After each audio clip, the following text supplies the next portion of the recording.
जबरदस्त चोट खाकर पाकिस्तान खामोश है, लेकिन 4 दिन की झड़प ने हमारे दुश्मन की पोल खोल कर रख दी है। युद्ध थमने के बाद कई ऐसी खबरें आ रही हैं जो ये बताती हैं कि मोटी बुद्धि वाले पाकिस्तानियों को बेवकूफ बनाना कितना आसान काम है।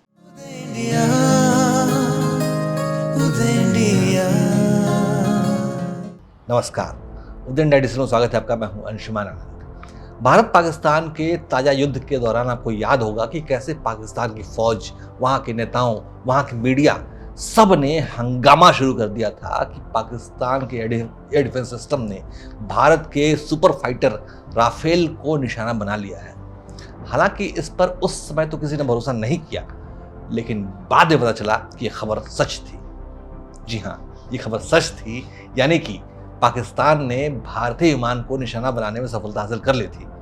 लेकिन ये राफेल नहीं था, बल्कि राफेल जैसा दिखने वाला एक डमी विमान था, जिसे राफेल जैसा शेप दिया गया था। ये भारत का एक पायलट विहीन लक्ष्य विमान था, जिसे दूर से कंट्रोल करके उड़ाया जाता है। पाकिस्तानियों को बेवकूफ़ बनाने के लिए बिना पायलट वाले लक्ष्य विमान की थोड़ी डिजाइनिंग की गई थी और इसको राफेल जैसा लुक दिया गया था। लेकिन असली राफेल और डमी राफेल में ज़मीन आसमान का फर्क होता है। किंतु अहमक और मूर्ख पाकिस्तानियों को लक्ष्य विमान और राफेल फाइटर जेट का फर्क समझ में ही नहीं आया और उन्होंने लक्ष्य विमान को निशाना बनाने के बाद जश्न मनाना शुरू कर दिया, क्योंकि उन्हें लग रहा था कि उन्होंने असली राफेल को मार गिराया है। भारत ने ऐसे कई डमी लक्ष्य विमानों को पाकिस्तान की तरफ भेजा था, जिन्होंने पाकिस्तान के एयर डिफेंस सिस्टम को एंगेज कर लिया। उसके बाद असली राफेल विमानों ने हमला शुरू किया और एक झटके में पाकिस्तान के 11 एयरबेस को तबाह कर दिया।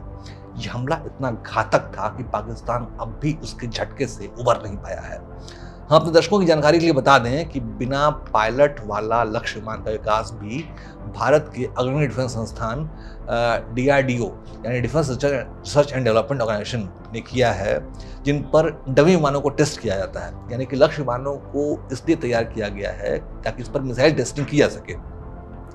और यही वजह है कि लक्ष्य विमानों को निशाना बनाना इतना आसान भी नहीं होता, क्योंकि इनको ऑटो पायलट मिसाइलों के टेस्ट के लिए विकसित किया गया है। इसीलिए लक्ष्य विमान बहुत ही टेढ़ा मेढ़ा उड़ने और कलाबाजी खाने में माहिर होते हैं, जिससे कि ये अपने पीछे आ रही मिसाइलों को चकमा दे सकें। लेकिन लक्ष्य की इन्हीं कलाबाजियों को देखकर पाकिस्तानी इन डमी विमानों को असली राफेल समझ बैठे थे। तो ये था पाकिस्तानियों की बेवकूफ़ी का एक ज़बरदस्त नमूना। तो ये है हमारे देश की ताकत और लक्ष्य पर केंद्र करके उसको पूरी तरह नष्ट करने की क्षमता। जय हिंद, जय भारत।